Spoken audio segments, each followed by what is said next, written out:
Hiya! I'm Shelly Badger, and today we're going to be playing a cursed game called Dr. Smiley's Funhouse. Watch if you dare. Your name is Adrian Michael. You've never been a very happy kid. Bullied at school. Unloved at home. You have nowhere to go. So now you're going where the rest of the bad kids go. You still remember the day she took you there. It was storming. Fitting weather considering the dreadful nature of the day. While you personally never knew anyone who had been sent to this place, you were no stranger to the various adverts. What kind of place is it? Supposedly, it's the best place for the naughtiest of children. You scoff to yourself. What a joke. Do I really have to go, Mom? Yes. She looks mad. I'm gonna press her. Mom, please. I really don't want to go. Adrian! For the last time, no! I'm sick of dealing with you. She sighs angrily. Ugh. I warned you that if you didn't shape up, this would happen. That shuts you up quickly. The rest of the car ride is spent in tense silence. You wipe away a few silent tears. We're here. Yikes. Okay. Dr. Smiley's Funhouse. Is he being sent to like a mental facility or a behavioral center? God, the inside of this place is even worse. Well, looks like nobody's here. Guess we should go. Not so fast. She points to a small service bell on the counter. Now we wait. It takes a moment, but you hear shuffling behind the door that's labeled staff only. What's that all about? Wicka, wicka, wicka. Hello there. You must be Adrian. Hi? And you must be Mrs. Michael. It's a pleasure to meet you finally. Yes, of course, Dr. Smiley.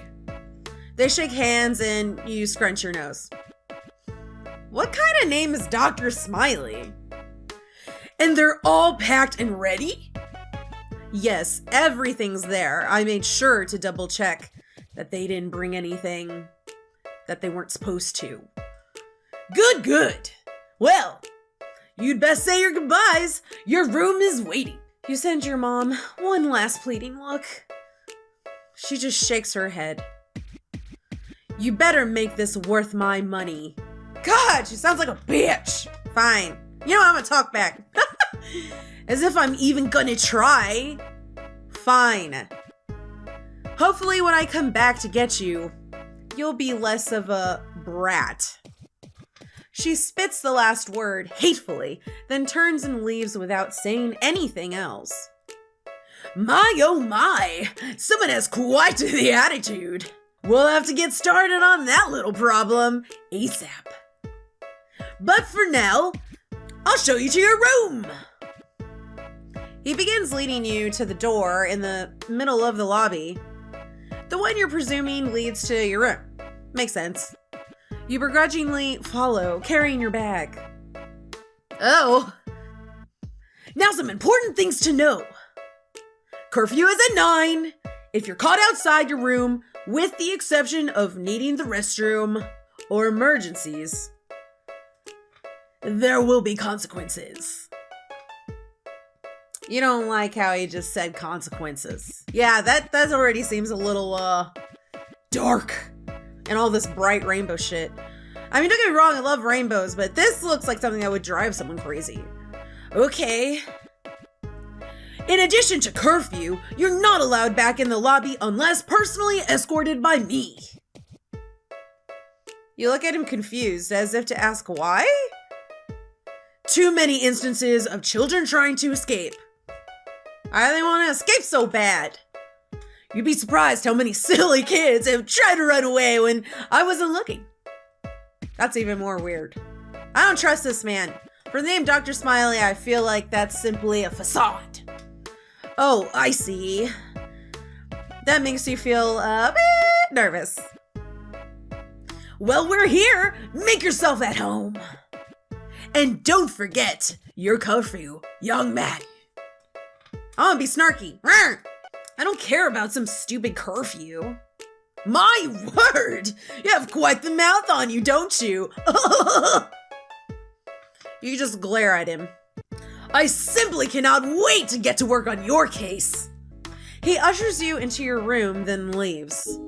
What's my room look like? The room is nothing like the lobby. It's stale, colorless, and dreary. White sheets, white furniture, white walls. God, it's like a hospital in here. That's what made me wonder, like, is this like a mental health facility? Or one that's not truly a good one? You decide to look around a little bit. Looks like there's a VHS tape next to the TV. It has a label that says, "Watch me!" Alright, let's watch it, I guess. You hesitantly put in the VHS tape. Oh boy. Okay. This is a PSA from... Dr. Smiley! Sorry if that killed your ears. Hello there! You're probably wondering why exactly you're here. Well, let me clue you in. You're a bad kid. You're a despicable, no good troublemaker. And I'm here to change that. You'll be entering my program for the worst of the worst. And by the time you're done here, your parents' frowns will be turned upside down. Well, you'd better get a good night's rest. You have a long day ahead of you tomorrow. Ha ha! What the hell was that? What kind of place did your mom just send you to? Well, I mean, best not to think about it too much. It's too late. You're already here. It looks like it's getting late. You should probably go to bed soon. Plus, you're just stuck in that damn room, so what else are you gonna do? Or I could stay up and read. I'm gonna stay up and read. Out of your bag. Sorry, Squeaky. Okay, Mrs. Squeaky. Out of your bag, you pull one of the books you brought with you. There's a no phones allowed policy, and you have to entertain yourself somehow, after all. You look down at the cover. It's about sports. Somehow, it keeps you a little bit happy in these harrowing times. You start losing yourself in the book, staying up long past the curfew. You feel yourself getting a little sleepy. And you start thinking about calling it a night. Why is everything spinning? Did they drug him? You stand up to gather yourself, but find you're too wobbly on your feet and you plummet to the floor. Everything is spinning and blurry and you feel like you're floating on air. Before you let the darkness overcome you, you notice one thing. You could have sworn the air smelled faintly sweet. Somebody got poisoned. You're just on the edge of the waking world. Everything is still fuzzy. Something is urging you to come to, though. Maybe it's that annoying sound in your ears. Or maybe it's the overwhelming feeling that something is very, very wrong. Well, look who finally decided to wake up. It's about time, sleepyhead. Finally, everything is clear, and you try to sit up. But you can't. That's why you can't. That's because you're just too tired. Wow. You're probably wondering what's going on. Well, let me explain. You're a bad kid, Adrian. It's obvious just from the short time I've spent with you. Jeez, lay it on deep. There's only one fix for a nasty attitude like that. Uh-oh, torture? Oh!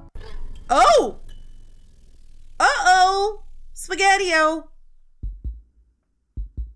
I think it's time someone taught you what happens to bad kids. Oh!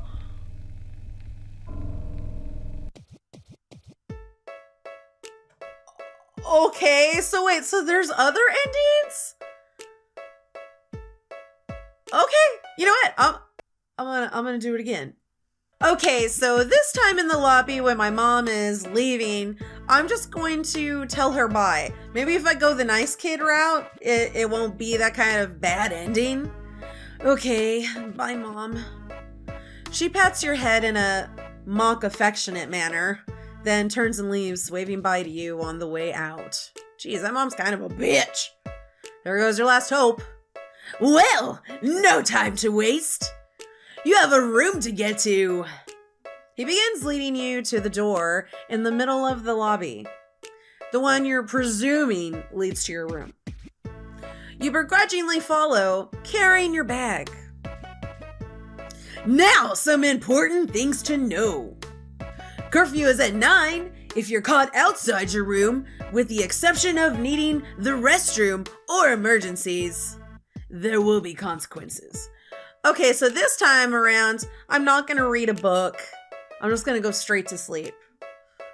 Okay, so blah, blah, blah. Yeah. You look at him confused as if to ask why. Too many instances of children trying to escape because apparently this guy is a torturer.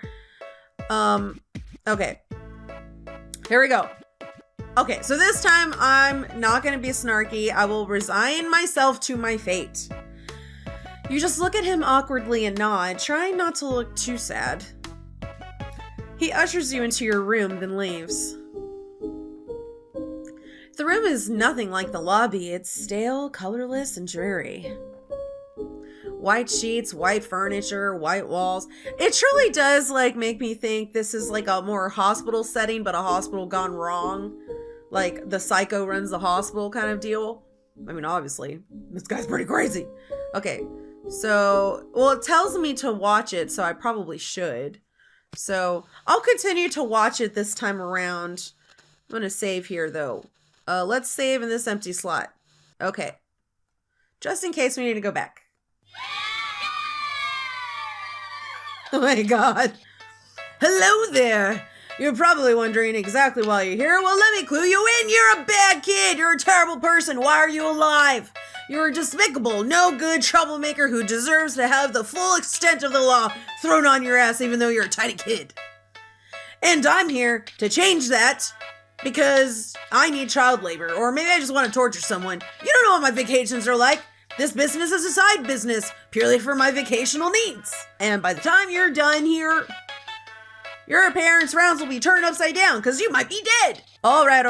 Okay, good night's rest. You have a long day ahead of you. Yes, what the hell was that? We'll never fucking know. Okay. So now, instead, we are going to head to bed. So far, we're doing everything the right way. We're not causing problems. So maybe it will be a good ending. Let's see. You lay down on this strangely sterile seeming bed, trying to get comfortable with nothing but a thin sheet and stiff mattress to your name. You toss and turn, unable to get that stupid VHS tape out of your head. You really had no idea what you were getting into. Or more so, what your mom had gotten you into. Yeah, that lady's terrible. She's the terrible one. Thoughts of different things the doctor could do cross your mind as you restlessly try to drift off. Maybe he's just kind of weird, you know? Maybe he's got some unfortunate deformity, that mask or something. I don't know. Or maybe he has something more sinister planned. Well, now we already know what the alternate thing is here. You were no stranger to the weird stories you heard at school. Not that you'd ever really believe them. You try not to think too hard about that. I mean, how can you not, though? You're literally in the place people were talking about. Eventually, with a lot of hard work focusing on other less morbid things, you drift off to sleep soon enough. You're just on the edge of the waking world. Oh, don't tell me I'm going to end up in the same scenario. Everything is still fuzzy. Something is urging you to come to, though. Maybe it's that annoying sound in your ears. Or maybe it's the overwhelming feeling that something is very, very wrong. Wait a second. Am I really going to have the same scenario? It's about time, sleepyhead. Finally, everything is clear, and you try to sit up, but you cannot because you're tied down. So why is he going to hurt me this time? Is it just because I was a bad kid to begin with? Let me explain. Yes, you're a bad kid. You're a terrible person. This is why you deserve to be tortured, apparently. Is it the same? It's the same one! All right. You surely don't want this, right? You aggressively shake your head. No. Then it seems you'd better get your act together. Oh, okay, so this is a bit different. Now that you know what you're in for, I think it's time you go back to sleep. You struggle against your restraints, not trusting him, but he puts a mask on your face regardless. It doesn't take long before a sweet smell hits your nostrils. You try to continue struggling, but now you feel a million miles away again. You give in to the exhaustion. Good end. What? This was the good end? Okay. All right. According to the itch.io page, it says there are only 2 endings, so these were both the endings. Very interesting. I would love to see more of this and see further down the road what could become of it, because that seems pretty cool. I really enjoyed it. Extras? Okay, Adrian. How old was he? Oh, he was 12. He's so young. That's really young to be like, you know, mistreating someone. I mean, you never should mistreat someone, but that's really young to be getting tortured. I mean, well, I'm just digging myself a hole here. When their mother grew tired of their antics, namely bullying and ADHD, that led to failing grades. That's so sad. The delightful owner of the Funhouse, a rehabilitation center for problem children. So it is like a behavioral center. Yeah. It seems he runs the place all by himself. He's 46 years old. Nobody knows his date of birth. Ugh, that makes me sad, especially the ADHD. Like, people very close to me have ADHD, and I know that a lot of them were seen as problem children growing up before ADHD was recognized as an actual thing versus just a troublemaking child. And it breaks my heart to, you know, to see this and get that reminder of how people, especially as children, really got it bad. Yeah. But anyways, so here's all the different songs. What's the laughing gas song? Oh, that is a creepy song. I hope you enjoyed this gameplay. I totally enjoyed it, and I absolutely dig the art style. I like that the art style is so bubbly, even though something sinister is going on here. If you liked seeing Dr. Smiley get his torture on, hit the like button down below. If you feel for Adrian, hit the like button down below. If you'd like to see more cursed games, hit the like button down below. I will see you next time. Bye-bye.